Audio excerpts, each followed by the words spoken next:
Drépanocytose. Alors, docteur, bonjour. Oui, bonjour, monsieur. S'il vous plaît, est-ce que vous pouvez vous présenter auprès de nos chers internautes, s'il vous plaît?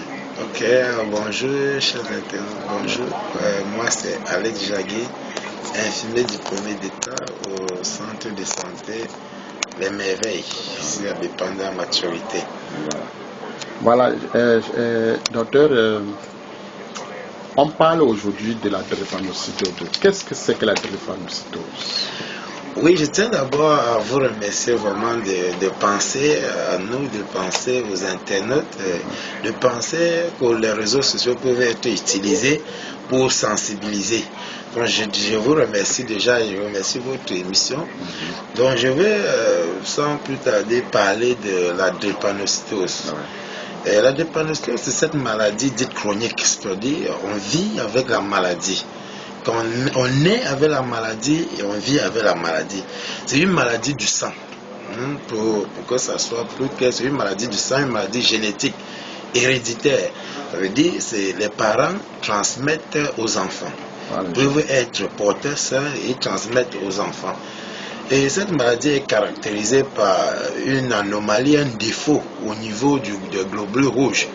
Ces globules rouges que nous savons que le rôle c'est de transporter le sang, de transporter l'oxygène dans l'organisme.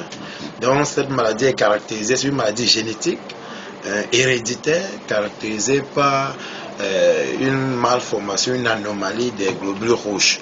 Donc voilà un peu en bref et très simplifié la définition de la drépanocytose. Oui, en dehors d'être héréditaire, comment peut-on contracter la drépanocytose? Bon, je vais dire comment se transmet la maladie. Comme nous avons si bien dit que c'est une maladie héréditaire, c'est-à-dire que ce sont des parents, dites porteurs sains. Ça veut dire que chaque personne a ce que nous appelons des gènes. Et une maladie est toujours définie par deux gènes.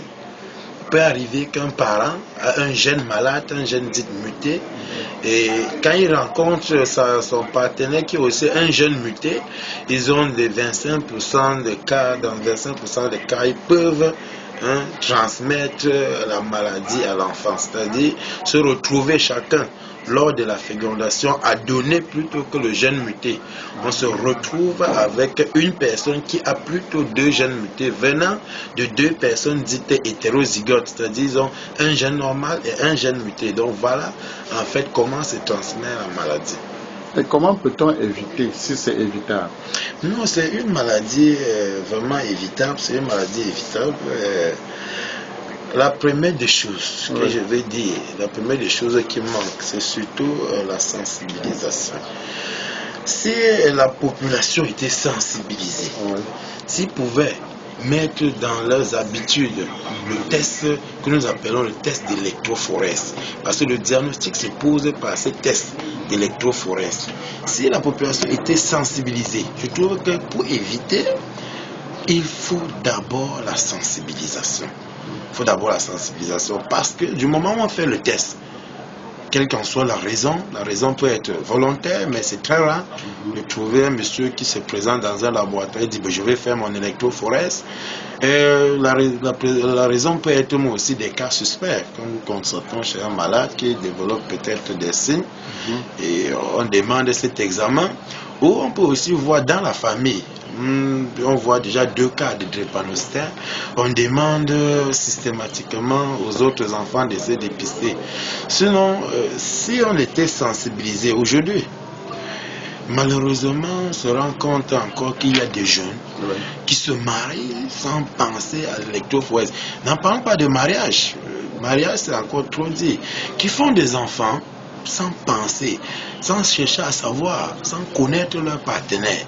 Se lancent juste à faire des enfants, alors que si on faisait l'électrophorèse, qui d'ailleurs trouve ça très cher, mais je dis, c'est cher aujourd'hui pour être moins cher demain. C'est bénéfique demain. Donc la première des choses dans la prévention, comme vous avez si bien dit, on commence par la prévention primaire. Prévenir la maladie. en faisant l'électrophorèse, avant de se lancer à faire un enfant, pensez aux examens prenuptiaux avant de se marier, pensez à faire l'électrophorèse, de connaître d'abord son état, parce que moi je suis là, je connais mon électrophorèse. Il faut d'abord connaître son électrophorèse. Du moment où tu connais ton électrophorèse, ça te permet de savoir si je suis quelqu'un à risque. Ça me permet de savoir comment faire, quel type de partenaire je dois rencontrer.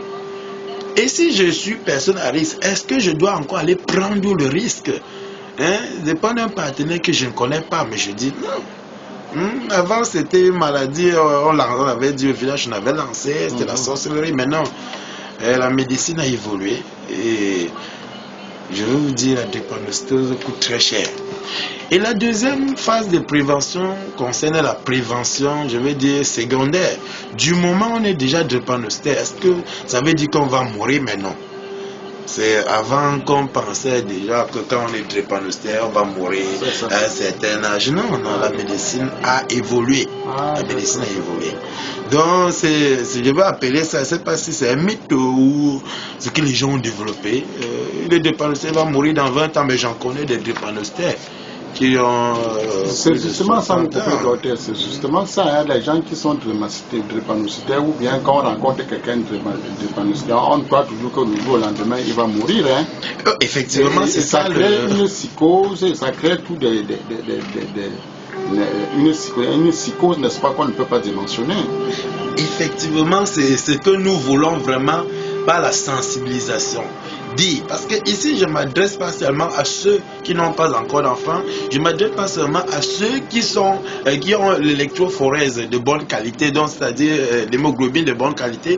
Je m'adresse, je ne sais pas qui va me regarder, mais je m'adresse aussi même aux drépanocytaires. Quand vous avez échoué la prévention primaire, je vais dire vos parents, parce que ce n'est pas vous.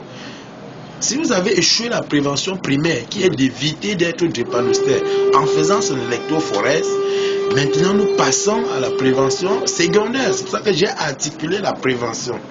Parce qu'il ne faut pas que celui qui est dépendant dise que bon, comme mon père n'avait pas prévenu, je suis destiné à mourir. Mais non. Nous passons à la prévention secondaire. La prévention secondaire est la prévention des crises. Il faut éduquer le patient. Le patient doit connaître, le drépanocytaire, comme on l'appelle si souvent, doit connaître les signes de la maladie, doit connaître comment éviter les crises. Et je vous assure, ils n'ont pas une vie aisée, il faut le reconnaître, mais avec la science d'aujourd'hui, ils vivent aussi longtemps. J'en connais une de 60 ans qui se bat à élever ses enfants. Je ne peux pas vous dire que c'est facile, mais le suivi, et que nous appelons la prise en charge.